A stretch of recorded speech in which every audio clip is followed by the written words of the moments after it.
How does a 15-year-old Genoese noblewoman, forced into an unhappy marriage to a dissolute gambler, widowed at 20 with 2 young daughters, wealthy enough to remarry and live in comfort, choose instead to open her palace to plague victims and war refugees, personally washing their wounds and feeding them from her own hands?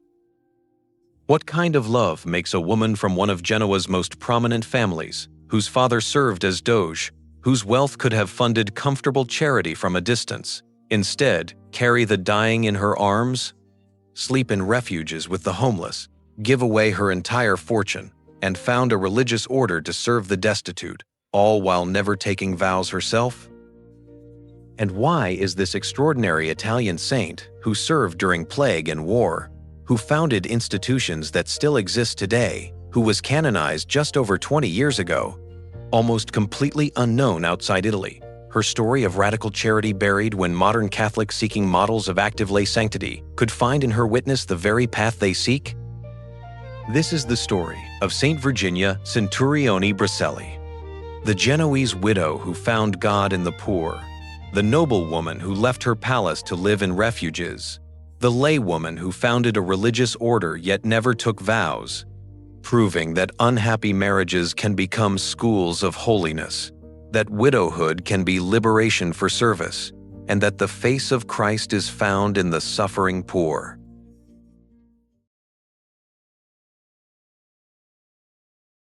In the spring of 1587, a daughter was born to one of Genoa's most powerful families. Her father, Giorgio Centurione, would one day serve as doge, the supreme leader of the Republic of Genoa. Her mother raised her amid marble halls and silk curtains, servants and tutors, the scent of sea salt drifting through palazzo windows. Virginia Centurione grew in privilege and piety, her childhood marked by education, prayer, and the expectations that came with noble blood. She learned to read and write. She learned to embroider and manage a household. And she learned, as all noble daughters did, that her marriage would be decided not by her heart, but by politics and alliance. On the 10th of December, 1602, Virginia stood before the altar. She was 15 years old. Beside her stood Gaspare Grimaldi Bracelli, a young man from another ancient Genoese family. The marriage united 2 powerful houses. It was celebrated with banquets and blessings. But behind the ceremony lay a truth Virginia would soon discover. Her husband was not the man he appeared to be. Gaspare was dissolute. He gambled recklessly. He was unfaithful. He spent freely and cared little for the young bride, who waited for him at home. Virginia, barely more than a child herself, found herself trapped in a marriage that brought not joy but suffering. Night after night, she prayed in silence, asking God for strength. She did not complain publicly. She did not seek escape. She bore her cross with quiet dignity, offering her pain as a hidden sacrifice. 5 years passed in this way. 5 years of loneliness, disappointment, and tears shed in private. And then, in 1607, Gaspare died. Virginia was 20 years old. She had 2 young daughters, Isabella and Lelia. She was a widow now, wealthy, noble, beautiful, and free. Free. The word hung in the air, like a possibility. But what would she do with this freedom?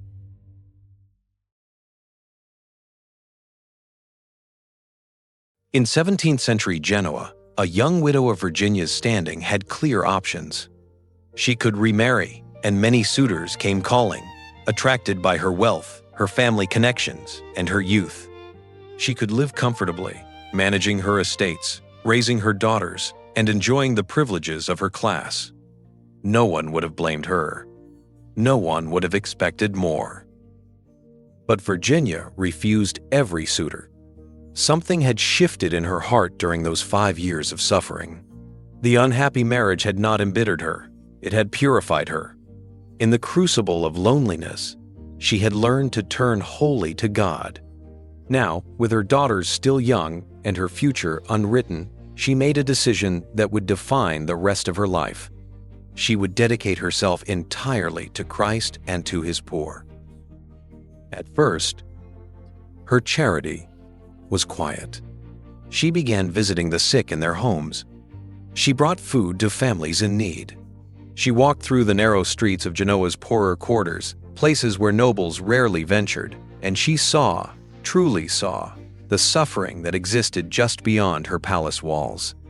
The hungry, the homeless, the abandoned elderly, the sick without medicine or comfort.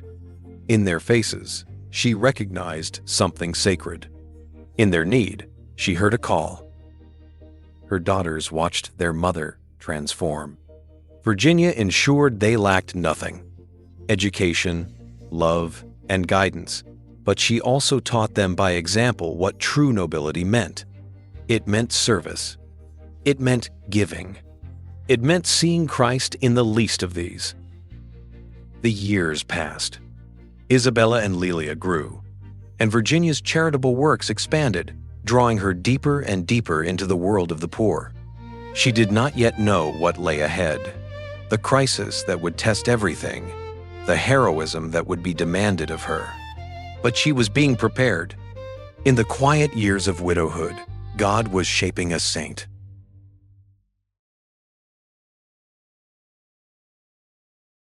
Then came the storm. In 1625, war erupted between Genoa and the Duke of Savoy. Armies swept through the countryside, burning villages, destroying harvests, and driving thousands from their homes. Refugees flooded into the city. Men, women, children, the elderly, carrying nothing but the clothes on their backs and the trauma in their eyes. They slept in doorways and alleys. They begged for bread. They died in the streets. And then came something worse: the plague. The outbreaks of 1628 and the years following devastated Genoa. Disease spread through the crowded, desperate refugees. The sick were feared and shunned. Bodies piled in carts.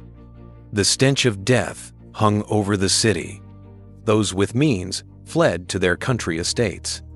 Those without means had nowhere to go. Virginia stayed. Not only did she stay, but she also acted. She opened the doors of her palazzo to the refugees. She fed hundreds daily from her own kitchens. When the plague victims were abandoned by others, she went to them. She washed their wounds with her own hands. She held the dying as they breathed their last. She risked infection, risked death, risked everything, because she saw in each suffering face the face of her Lord. "Who will care for them if we do not?" she asked those who warned her away. "Christ is in them. How can I turn from Christ?" Her palace became a refuge. Her wealth became bread for the hungry. Her noble hands became instruments of mercy. The crisis revealed who Virginia truly was. Not a distant benefactress writing checks from safety, but a woman willing to descend into the darkness herself, to touch the untouchable, to love the unlovable. The war and plague would pass, but Virginia's mission had only begun.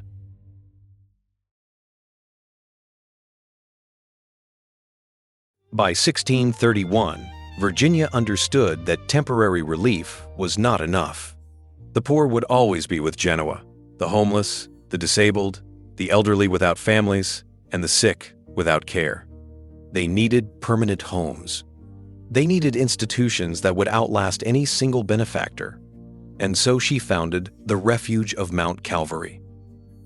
It was a simple building at first, but its purpose was revolutionary. A home for those whom society had abandoned. The homeless found shelter. The elderly found care. The disabled found dignity. The sick found nursing. Virginia did not merely fund this refuge from afar. She worked in it. She lived in it. She served alongside the women she gathered to help her.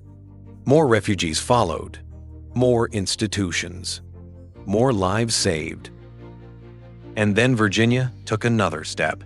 She founded the Daughters of Our Lady of Mount Calvary, a religious congregation dedicated to serving the poorest of the poor. These women would continue her work, generation after generation. they would take vows of service and prayer. But Virginia herself never took vows. This is one of the most remarkable aspects of her story. She founded a religious order, but she remained a laywoman. She did not need the habit to be holy. She did not need formal vows to live a total dedication. She proved, centuries before the Second Vatican Council would emphasize lay spirituality, that sanctity is not confined to cloisters. Holiness can be lived in the streets, in the refuges, in the midst of the suffering world. Her daughters, Isabella and Lelia, now grown, both entered religious life. Virginia rejoiced. The family she had raised in the midst of service had borne fruit for God.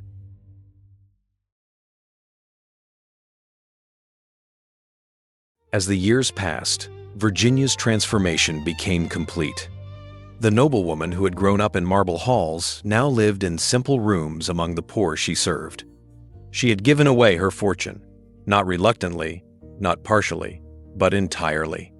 What remained of her wealth went to the refugees, to the hungry, to the sick.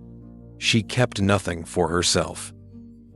Each morning, she rose early to pray. Each day she worked alongside her sisters, washing linens, preparing meals, tending wounds, and comforting the dying. Her hands, once soft from privilege, became rough from labor. Her clothes, once silk and embroidery, became simple and worn. She had become one with those she served. Not everyone understood. Some among the Genoese nobility criticized her harshly. She was lowering herself, they said. She was bringing shame to her family name by associating so closely with the dregs of society. She was abandoning her station. Virginia did not argue. She did not defend herself with words. She simply continued serving. Her answer to criticism was more love, more service, more mercy. Let them talk, she seemed to say. I have work to do. In the refuges, she was not the founder or the benefactress. She was simply Virginia, another servant of the poor. She carried the dying when they could no longer walk. She fed those too weak to feed themselves. She prayed beside the sick through long nights. She did the humble, hidden work that no one celebrated but that sustained countless lives. And in this hidden work, she found what she had never found in her unhappy marriage, what wealth and privilege could never have given her. Joy, true, deep, unshakable joy.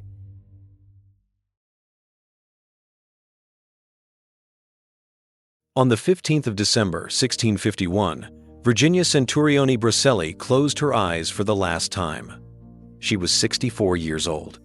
She died not in a palace, but in the refuge she had founded, surrounded not by servants, but by the sisters who shared her mission, buried not in a grand family tomb, but among the poor she had loved. For centuries, her story remained largely unknown outside Genoa. She was a local saint, remembered by those whose ancestors she had fed, honored by the congregation she had founded, but hidden from the wider church. The Daughters of Our Lady of Mount Calvary continued her work, generation after generation, serving the poorest of the poor in her name. Then, in 1985, 334 years after her death, Pope John Paul II beatified her. And on the 18th of May, 2003, he raised her to the altars as a saint. Virginia Centurione Bracelli, the noblewoman who found God in the poor, was finally recognized by the Universal Church. Yet she remains largely unknown.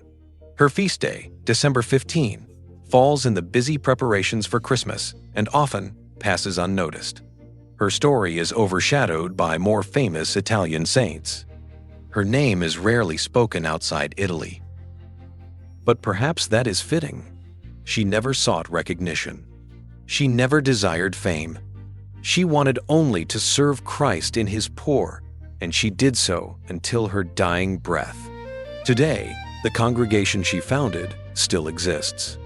Women still serve the poorest of the poor in her spirit, and her witness speaks across the centuries to anyone seeking holiness in the midst of ordinary life.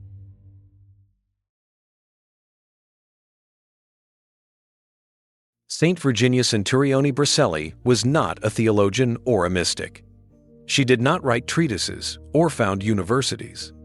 She left no great books, no famous visions, no dramatic miracles during her lifetime. She simply loved, and in loving, she became a saint. Her message to us today is breathtakingly simple and endlessly challenging. Suffering can be transformed. An unhappy marriage, a difficult widowhood, any cross we bear, God can use it if we let Him. Wealth is not for hoarding, but for giving. The laywoman or layman in the world can be as holy as any nun or monk. Vows are not required for sanctity, only love.